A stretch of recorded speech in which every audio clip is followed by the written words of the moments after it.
Welcome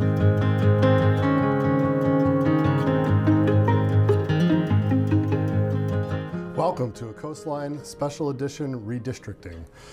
I am Christopher Ophardt, the Public Information Officer for Beaufort County, and today we will do a virtual redistricting session we hope will answer all of your questions. Anything that we don't answer, you can go to BeaufortCountySC.gov and be able to get the rest of the information. Today I have with me Dan Morgan, Director of Mapping and Applications for Beaufort County. Dan has worked for the county for 26 years, and this is his third census, so we are in very good hands. Dan hails from Eastern Oregon and graduated from Utah State University. He lives here in Bluffton with his wife and has 8 children and 5 grandchildren. Dan, welcome to the program. Thank you very much. Good to be here. Good to be here. All right, you ready for redistricting? I'm ready. All right. So why don't you give the viewers just a quick overview of what redistricting is and why we do it? So every 10 years, the U.S. Census will come out and want to enumerate and calculate all the people living in the United States. And so they'll go out and send out people to go and collect that information.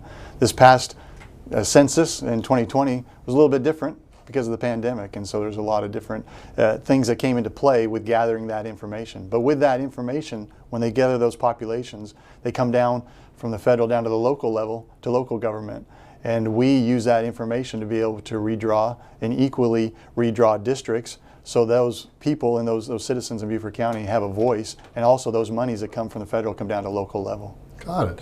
So I think for our viewers, let's say in 2030, so there's 2 ways really for the census, right? People actually go out and you can mail something, or you can go online too, so I guess 3 ways, right? Yeah, correct. Okay. They actually go out and canvass areas where they need to get into. Okay. They send out a questionnaire where you can fill it out, where they did this year you could fill it out online and be able to capture that information. Okay, well that's great.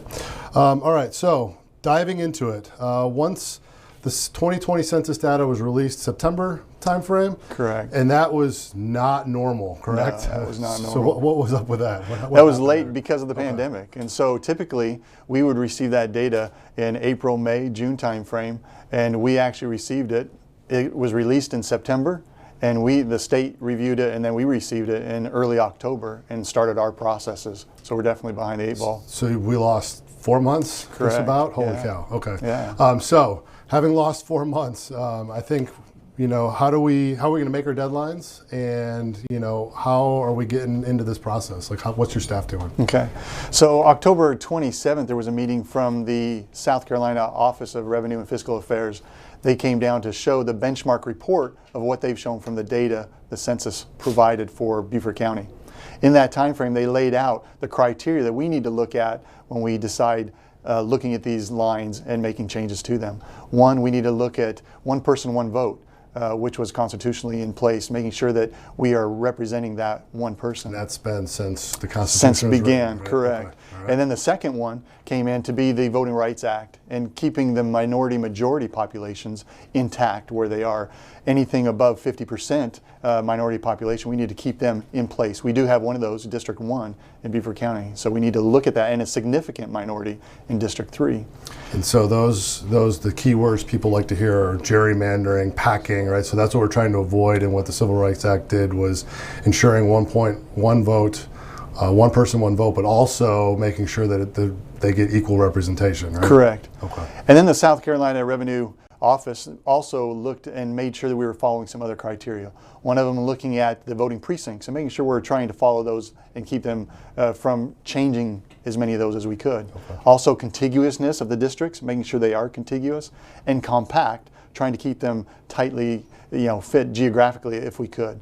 And then one of the key features in there is communities of interest, making sure we're following those community of interest and not breaking up any of those. And so a community of interest is like the Alljoy community instead of subdivisions, yeah. 3-part, the Sun City, breaking it up into 7 parts just to dilute the vote. Okay, correct. That makes sense. So why don't you walk us through it? What have we been doing? How are we making these maps? So I'll bring up one of our first areas here. Okay. So what's this program called? Like, I expected you to come with like hammer map stuff. It used to be, and everything. right? So we used to be so that way? Yeah, and so in 2001 or 2000 census, they sent us a bunch of rolled maps, and we had to roll those out, lay them out, and look at the boundary and annexation surveys, locate where new developments were coming, mark those up all on the map, send it back to the census.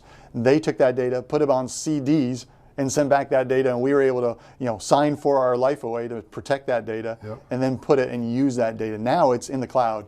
Now this software that we use from Esri is a redistricting software. That data that's from the census is available to us in this software.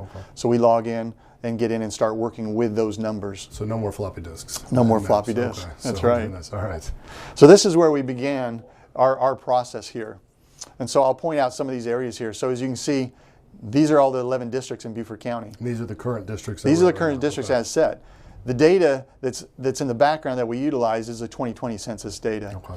When we were given the direction to continue and start making changes, they said, look at the target population. Now that we've grown, Beaufort County grew by 15% in 2020 census. We need to look at that. It was 187,000 plus. Plus people. Correct. Okay, so, and as we look at this, we've got, because apparently the government doesn't like water, right? Is that fair? Right, so we have kind of St. Helena, Fripp Island right out in here, with some Ladies Island, the city of Beaufort, what else? Correct, right in here. Yep. And you're coming across the broad rivers right here, and then you come across and come into Okatee, down here into Bluffton area, Sun City area here, and then this is Hilton Head right down here. All right, so that's just for our viewers to kind of orient yourselves there. Correct. Yep. All right. Our target population per district, based upon the new census, was 17,011 people. Okay, so that's what you're trying to shoot for. So each district has about 17,011 citizens within that district, and that's what we have to shoot for. Okay. And what the Office of Revenue and Fiscal Affairs stated is we need to try to keep that deviation in that population no greater than 10%. Now, County Council decided we wanted to keep it at 5%, and so that put our task trying to even tighten it up even more, which is 2.5% above and below that 17,011. All right, so 2.5% above or below. So the County Council was like, hey, listen, we think we can do a little better than that 10%. It's going to keep those communities of interest together. And they want to make sure you earn your paycheck, right? I mean, that's essentially everybody there. Okay, yes, sure, keeping us all together. And so that was our task: is let's try to meet that. Now, our beginning task was 56% deviation. Okay. That's where we had to start from. So we have to take it down below 5%. Oh, so based on the new data that came in, you had very large deviation that was outside of the boundaries. So that means no matter what we did, we had to move the boundaries. Correct. Okay. Correct. And so this is our beginning. And what I can show here on the screen is this data. Bring up this table here. This data table below. This is the populations as we went to work with them. So District 1, starting out, they were below 3,000 people. Coming down to District 3, they were below 2,300 people. And they lost about 17%, right? Correct, yep, looking at that area. And so then the growth area was down here south. Okay, in Bluffton area, District 7 and District 9, they grew tremendously. They were 23,000. So they were over by 6,000, over by 3,000. And that was essentially your Buckwalter, Sun City, Moss Creek / Cypress Ridge type areas? New Riverside, down in those Riverside, areas. okay. Yep, all these growth areas. And the two that kind of lost the most population were your Seabrook, northern part of the county. Yep, And then some of the St. Helena area. Yep. Okay. Now, not to leave out, Hilton Head actually lost about 4,000 on Hilton Head as well. Okay. Yeah. So that's our beginnings.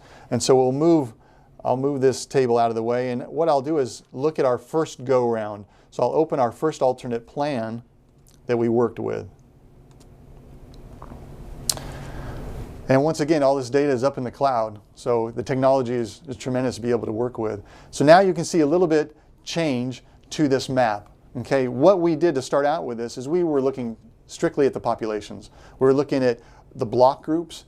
Okay, and that's how this data is broken in. It's broken into blocks, block groups, and tracts of land. What does block groups mean? So a block is a geographic area. It's a polygon, so to speak, of population. Okay. Now, does it have any rhyme or reason? To geographers, as we look at it, we're like, no, because you can look at a roundabout and it has 4 different polygons or blocks to it. Nobody lives there, we know that. But it's how the census broke up this data with populations as the data came into them. Got it. And so, but we have to follow those blocks. Okay. And so some blocks are very large and they have small blocks inside of them. And so when you go to move a population, if that one block is large and has 10 blocks in the middle, you have to take all those blocks, which now inflates that area if there's a lot of population. Now, determining those blocks comes from the Census Bureau in Washington, D.C. with input from South Carolina, or is it just D.C.? From the census. So it's strictly data. So it's Washington, D.C., looking at maps, going out. and then they just split historical, and then they start splitting up the blocks. There's no geography really. Sometimes you'll see roads that are in there. You're like, okay, that follows a road. That makes sense. But other times you're looking, say, there's not even any people in that area. They have some method. So there is, correct. That's exactly it. There is a method that's there. But we had to follow that. And so as you can see from this map, our first go at it, the change came from District 1. We had to keep that. That's a minority population, right? So we need to keep that above 50%. Their district line started moving down across Highway 170 down into the Burton Shell Point area to continue to keep that community of interest together. And that comes from the Civil Rights Act of 1964. Yep. Correct, the Voting Rights Act. Yep, Voting Rights Act. Also here in District 3, you can see some movement here in contiguousness of Fripp Island and Harbor Island coming together, as well as Paris Island coming together, is part of this district to help them come up from that 3,000 that they were below. Okay. And then most of St. Helena is in that district? Exactly right. Most of St. Helena is there. And then a little bit of Lady Island as well? Yeah, just a little bit of Ladies Island comes over to close to where the airport is, Executive Airport. Executive Airport, all right. The change here in 2 came down into more of Ladies Island, so it's more of a representation, and it includes that district had the air station before as well. Okay. District 4 came a little bit more compact, really in there, representing Port Royal and City of Beaufort more in there. And that was, Port Royal is almost the same size. Actually, I think it's a little bigger now than the actual City of Beaufort when it comes to population. Looking at the numbers. Right? So they were able to pack that in based on the numbers. Correct. Geographically, they move a little bit more because they do come across the Broad River a little bit, but the representation for District 4 is all together in that area. Okay. District 5 was one of the biggest changes. We knew that the population was moving south of the Broad River. And so there's a little bit of District 5 there, from Laurel Bay down to Highway 170 there. But then the rest of it goes down into Okatee and really spreads and pushes down into a little bit of Sun City and over to the University of South Carolina Beaufort campus in Bluffton there. So that's a big change, because before, most of District 5 was split almost evenly, right? Correct. Half was on the north side of the river, half was on the south. Yeah, actually the population-wise there was more like 13,000 over here and 2,000 over here. Okay, yeah. so now that's just pushed the other direction. Push the other direction, and that's because of that development on the south side of the county that we talked about, right? Exactly. District 6 is really representation from Sun City, but it did move down into New Riverside, Heritage, New Riverside, and Pritchardville, that area. Okay. Came a little bit more compact. And that's kind of a new district, right? Really, the representation, there's no representation in there based upon that. So currently no one lives in that area from the council? Correct. Okay. And that's, I mean, significant. I live there, so I watched all the houses being built, and I saw that and kind of saw, I mean, New Riverside, I don't even think they've gotten halfway into their development, so that's going to be a district for a long time. Okay. You bet. District 7, right next to there, was compact. It was large. It was over by 6,000. So it really, we just had to compact it the best we could, keeping those community interests And that was together. Buckwalter and Hampton Lakes that's in that area. Correct. All right. Yep. So then District 8 is this one right here that did come over to Hilton Head and still does a little bit, just right here in the Jenkins Island, Windmill Harbor area, in that area, and comes into Gumtree Road a little bit, and then comes all the way over and takes in all of Rose Hill. And that area there. Okay. District 9, it was another one that was over and had to be compacted a little bit, and so it moved a little bit. This area, Buckingham Landing, and that area came into District 9, and it gave up a little bit to some of the other districts. And that also has DeFusky. DeFusky is part of, continues to be part of District 9, correct. Right. And then District 10 and 11 is pretty much the districts that are on Hilton Head. The change here is District 10, all of Hilton Head Plantation is now within that district and stays there. And District 11 has all of that coastline in there all the way up into Spanish Wells. So I mean, in reality, when we look at this, and this is version 1 of the 2, it's almost like the districts turn out better than the last census. They have. Like, we were able to kind of condense. People are more one-to-one vote, and it seems like the neighborhoods are able to keep together a little better. We tried our best to do that. Exactly. So then I'll look at the second alternative. And the second alternative map, that map grew from our meetings with council members. Council members know their districts well, and they know the communities of interest more.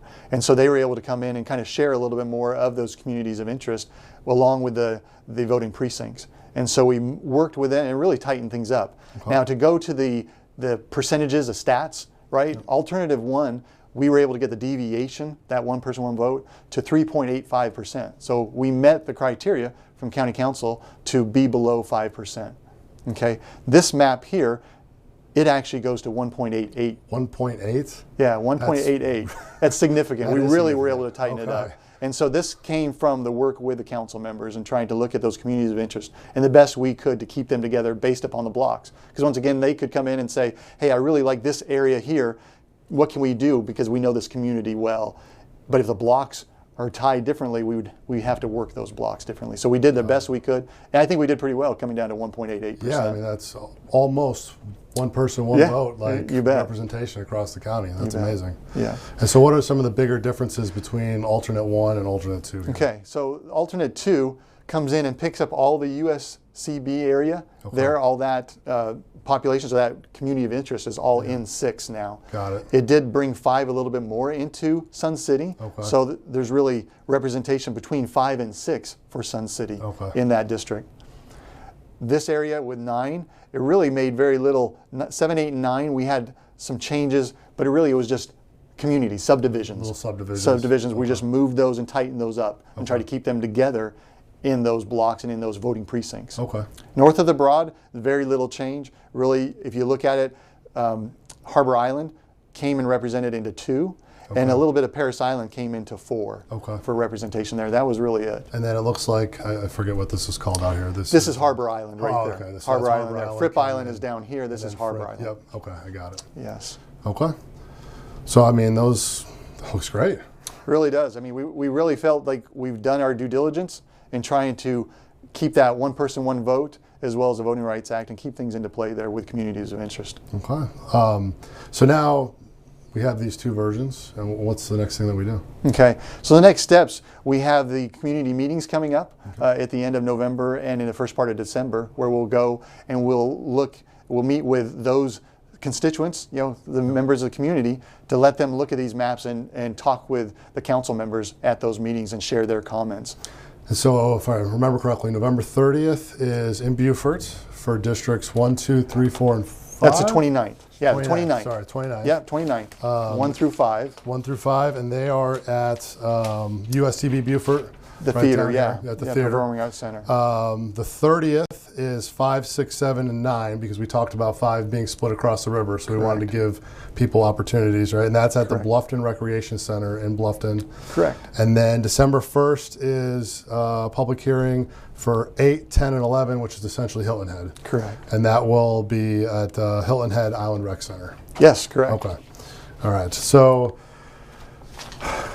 we've got that. What happens next? So we have those public hearings. People provide us comments. Correct. Then the plan that the council wants to push forward, or that they select, will have 3 public hearings to have people come in and comment regarding what the council. And that's during council meetings. Correct. Okay. Correct. So they'll do that. They'll pick one of the 2 in executive committee. Any amendments or anything that need to be made, they'll make those at that time, and then they'll go through the public hearings. After that 3rd public hearing, at that point in time, that's the map that's going to be adopted, and it gets sent up to the South Carolina Revenue and Fiscal Affairs Office. And then the school board representatives also work off of this. They work off this map as well, and so as we've been in meetings, the council members are in touch with those school board representatives as well, let them know what the map is showing. Okay. So I was watching this video. I was very well entertained. I was all focused. I really wanted to know about it, and then my kids made me go do something else. What do I need to remember from this show that will help me understand redistricting? Okay. So 1, we wanted to make sure the criteria that was given from the South Carolina Revenue and Fiscal Affairs Office that were met. The one person, one vote, and the Voting Rights Act, and the community of interest, following those things. We met those criteria with a deviation of 1.88 and 3.85, which is less than that 5% that the council wanted us to meet. Secondly, the growth population in the county went south. It went into the Bluffton, Okatee areas, and that growth has caused some change in districts. And so District 5 and 6 are really the big changes there, where District 5, the representation has moved down into that southern part, and District 6 needs representation based upon the district lines at this time.